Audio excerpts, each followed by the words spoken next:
जैसे ही मैंने मांगने वाले को झट से कुछ पैसे निकाल कर दिया ही था कि पांडे जी ने फौरन कहा, ये फ्रॉड लोग होते हैं, इन्हें जरा देखभाल कर देना चाहिए।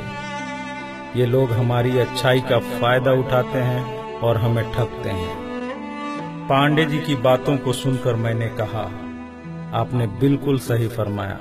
पहले मैं भी ऐसा ही करता था, लेकिन एक वाक़ये ने मेरी दुनिया ही पलट कर रख दिया। रोज की तरह मैं घर से ऑफिस के लिए जा रहा था कि रास्ते में एक शख्स फुटपाथ के किनारे अपना बीमार बच्चा लेटाए हुए उसे हॉस्पिटल ले जाने के लिए भगवान के नाम पर टैक्सी का किराया मांग रहा था। वो कभी किसी पैदल का बाजू पकड़कर हाथ जोड़ देता, मेरा बच्चा बचा लें, मुझे टैक्सी का किराया दे दें, तो कभी किसी गाड़ी वाले को हाथ देकर रोकता और उसके पीछे भागता कि वो कार में उसके बच्चे को हॉस्पिटल पहुंचा दे।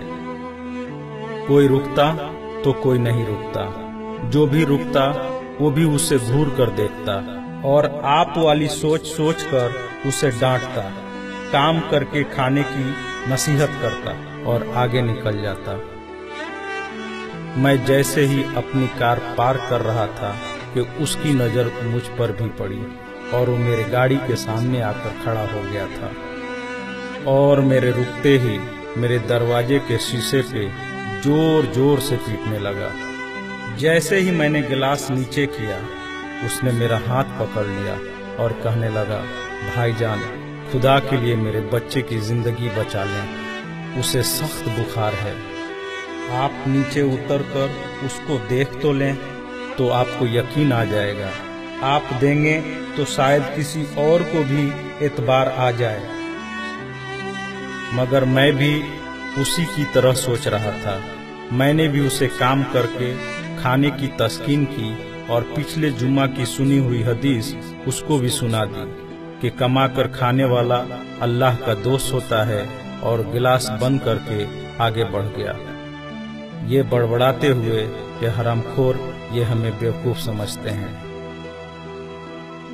2-3 घंटे के बाद मैं वापस आया तो अब भी उसी जगह खड़ा मांग रहा था। बच्चे को अब वो सड़क के किनारे ले आया था और उसके चेहरे से कपड़ा भी उठा रखा था और वो दहाड़ मार मार कर रो रहा था। अब वो अपने बच्चे के कफन और दफन के लिए मांग रहा था। मैं गाड़ी रोककर नीचे उतरा और मैयत की तरफ देखा। फूल की तरह मासूम बच्चा जिंदगी का बाजी हार गया था। मेरे रोंगटे खड़े हो गए। मैंने जेब में जो कुछ भी था जेब से निकालकर बेगर देखे उसके तरफ फेंका। उससे पहले कि उसका बाप मुझे देखे, मैं उस तेजी से वहां से निकला मानो दुनिया की सारी बलाएं मेरे पीछे लग गई हों। मैं ऑफिस पहुंचा तो मेरा बुरा हाल था, ऐसा कि जैसे मुझे बुखार जकड़ने लगा हो। मेरा काम में मन नहीं लग रहा था। मैंने उस दिन की सारी मीटिंग को कैंसिल कर दिया।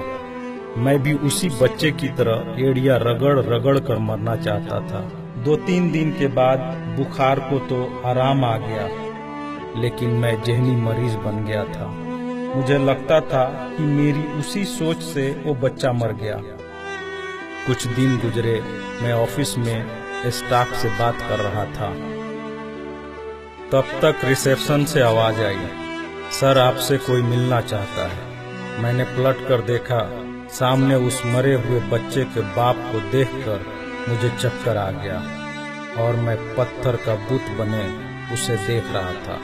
तभी उसने अपने जेब में हाथ डालकर कुछ पैसे निकाले और मेरा शुक्रिया अदा करके कहने लगा कि आपके पैसे बड़ी बरकत वाले थे।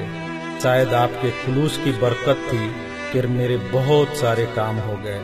सारे खर्चे के बाद कुछ पैसे बच गए और उनमें से कुछ पैसे मैंने उधार लेकर डाले हैं। ये आप कबूल कर लीजिए, बाकी मैं आपको जल्द ही वापस कर दूंगा। मैंने पैसे वापस लेने से सख्ती से इनकार कर दिया और मिन्नत करके उसे पैसे रखने को राजी कर लिया। और जैसे ही वो जाने लगा, मैंने उसे रोका और अपनी कंपनी में काम करने के लिए पूछा।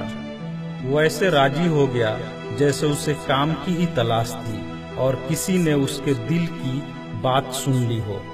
वो बहुत खुश हुआ और अगले ही दिन से मेरी कंपनी में बतौर वॉचमैन काम करने लगा। पांडे जी, मैं आपको उससे मिलवाऊंगा, लेकिन वो कार वाला किस्से का जिक्र उससे मत करना।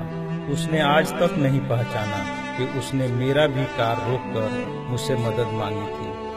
वो मुझे एक बड़ा ही नेक इंसान समझता है, जिसने उस बच्चे की लाश देखकर अपना सब कुछ निकाल कर दे दिया। पांडे जी, उस दिन के बाद से मैं किसी को खाली हाथ नहीं लौटाता। थोड़ा सा देने से ना वो अमीर होता है और ना मैं गरीब, बस दिल को तसल्ली होती है। और रह गई लूटने की बात, तो पांडे जी हमें कौन नहीं लूटता। कपड़े वाला हमें लूटता है, दवाई वाला हमें लूटता है, सब्जी वाला हमें लूटता है, दूध वाला हमें लूटता है। इतना सा लूटने के बाद अगर कोई हमें खुदा के नाम पे लूट ले, तो शायद मरने के बाद खुदा हमारे गुनाहों को माफ कर दे कि ये बंदा मेरे खातिर मेरे नाम पे लूटता रहा, और शायद हमारी गुनाह बख्श दे। पांडे जी, माना कि हर मांगने वाला सच्चा नहीं होता, पर जरूरी ये भी नहीं कि सब झूठे ही हों। वैसे भी अपने काम काज में कई बार फेल होने के बाद भी हम कोशिश करना नहीं छोड़ते, तो कुछ ठग लोगों की वजह से जरूरतमंदों की मदद करना क्यों छोड़ देते हैं।